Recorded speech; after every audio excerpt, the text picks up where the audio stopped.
लिखो तो कुछ ऐसा लिखो कि कलम रोने पर मजबूर हो जाए। बाबू को ढेर सारा प्यार आशीर्वाद मेरे तरफ से जय हो।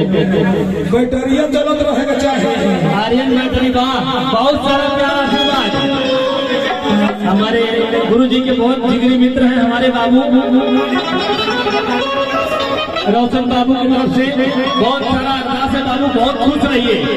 आप विश्वकर्मा भगवान हमारे खूब आगे बढ़िए। लेकिन कहना क्या है सभी लोग जरा ताली बजा के कि हरे आई गई राजा जी अरे सितंबर के महीना हो कि हरे अब सजाइली सुंदर भवन कि बाबा विश्वकर्मा जी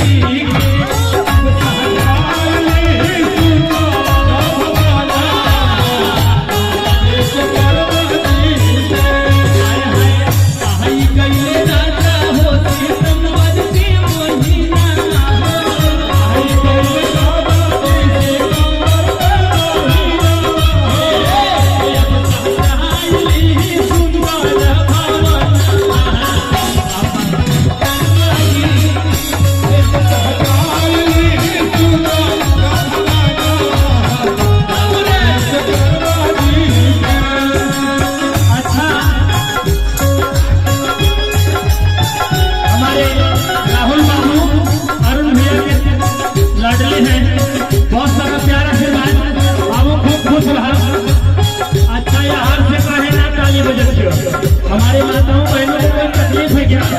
जरा एक बार दोनों हाथ उठा लीजिए सभी लोग जरा ताली लगाइए।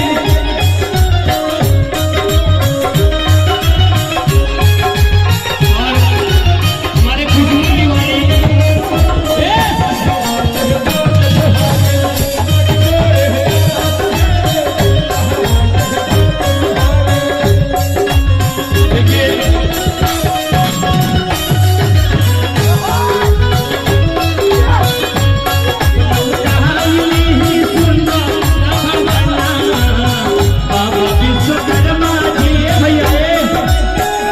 खुशबू तिवारी हमारे बड़े प्यार से भैया के और देखिए आपके बड़े चाहने वाले हमारे लाल बाबू जी की तरफ से ये देखिए हजार रुपए का आशीर्वाद है। भैया को ढेर सारा प्यार आशीर्वाद।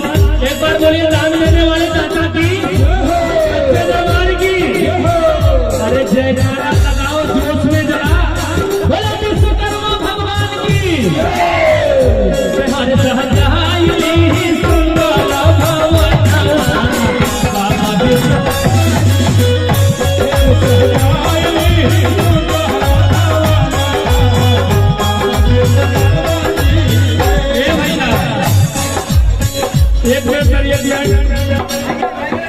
हमारे प्रमोद भैया 500 रुपए का आशीर्वाद आप मनोज जी के बहुत खास हैं। मैं चाहूंगा थोड़ा स्टेज पे आ जाइए। आपके लिए कहना क्या है कि हरे जय बोलो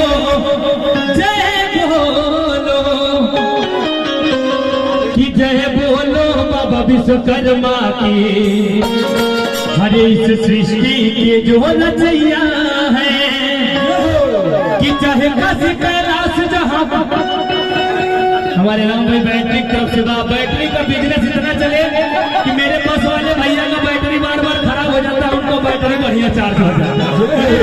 वाह बहुत बहुत धन्यवाद कि जय बोलो बाबा विश्वकर्मा के जो रचैया है जय बोलो बाबा विश्वकर्मा के सेवा भैया चाहे बच गए रात जहां बच भोलेनाथ चाहे बच गए रात जहां बच भोलेनाथ खुद इंद्र भी बनाया है।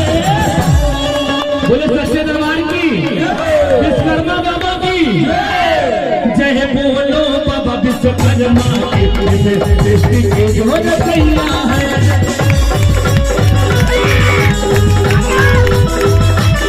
जय बोलो बाबा विश्वकर्मा के सृष्टि के जो रचैया है।